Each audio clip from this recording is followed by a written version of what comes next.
the numbers? The numbers are in degrees Fahrenheit. Oh, this is, of course, timing. The numbers that are moving. The numbers that are moving are degrees Fahrenheit. Wow. More or less. Wow. What does it say? 72? What? Yeah, it's 72 at that point.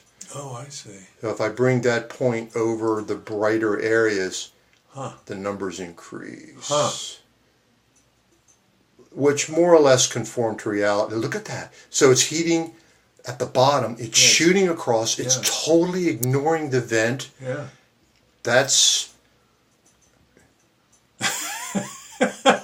It's amazing. That's why I wanted to get a shot of this. Yeah, this is what I suspected would have happened. Yeah. So then the steam will curl up and come across the top. It's starting to kind of... You reported it was here, and there it is. There it is. Yeah. And so it's shooting across. It's like spraying. Now it's looking for the vent. Now it's like, oh, there's the vent. Look at that. So the bright spot there is the steam. Well, this whole thing.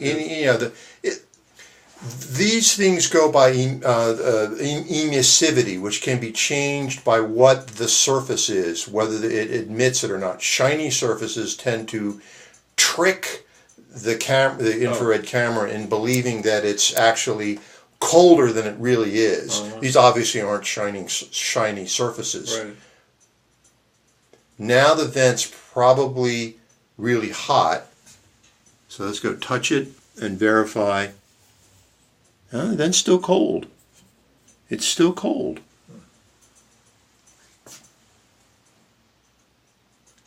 Okay, there it is, starting to head up towards the vent. Yeah. But it's filling the. It's filling about half the. Right. Isn't it? Right. Yeah. So, a vent at the end. Mm-hmm. There, yeah, the cold zone there. You can see it might be, partially trapped. Right. Let me put it on that really bright spot there in the middle, and it's showing almost 210 degrees, which is about the expected range. Huh. So that's heating up there. So it's very uneven. It sort of goes up wherever it can. Now it's moving back toward the back. Right, but but it's still concentrating in the front. Yeah, right. And eventually it's going to shut off the vent. Uh-huh. That's the expected behavior, and one would expect that the vent would be shut off right away. Mm-hmm. There's the vent. There's the vent. Yeah. Hissing away. So the steam has arrived. It's entering the vent. The vent should eventually shut. Yeah.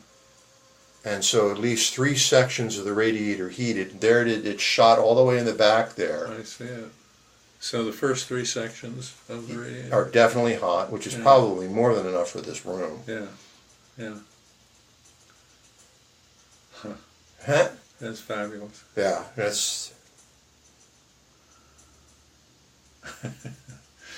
So, even though the vent is in the wrong place, it's kind of, by the book, it's kind of sort of still working. Yeah. I can still hear the air coming. Yeah. If you put the vent in the back, and it would probably blow you out of the room. Oh, absolutely! It would be like a sauna. It's already. I can already feel the heat coming off of it. Yeah. So I think, and there you can see just this little trapped bit of cold air there. Mm-hmm. In the back. Yeah. And look at it. It's like all of a sudden. So you think this is okay? We don't need a vent, right? No. Okay. I mean, the only reason why you'd put it... There's my finger in the way. The only reason why you would need a vent right if you really wanted to crank it down or shut it off. It was too hot. That's where the vent right can shine. If it's too much. Well, I'll let you know, and we'll see. I'll put a vent right on there. Yeah. Yeah, I've got an extra one. Right. The dogma is you put on a small radiator that you don't want to heat very much, you put a small fixed vent on there. Oh. There's one that's theoretically smaller than this.